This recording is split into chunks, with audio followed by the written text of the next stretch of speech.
You ask Tiger to solve. This deals with linear equations with one unknown. The final result is r equals 4. Let's solve it step by step. Simplify the expression. Group like terms. Simplify the arithmetic. Group all r terms on the left side of the equation. Subtract 4r from both sides. Group like terms. Simplify the arithmetic. Group like terms. Simplify the arithmetic.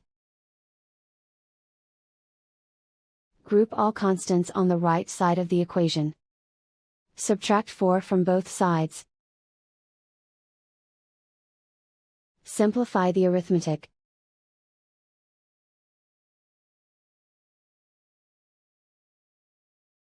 Isolate the r.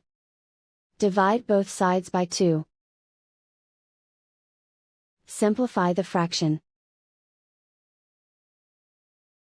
Find the greatest common factor of the numerator and denominator.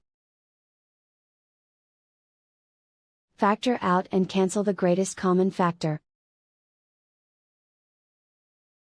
And so the final result is r equals 4.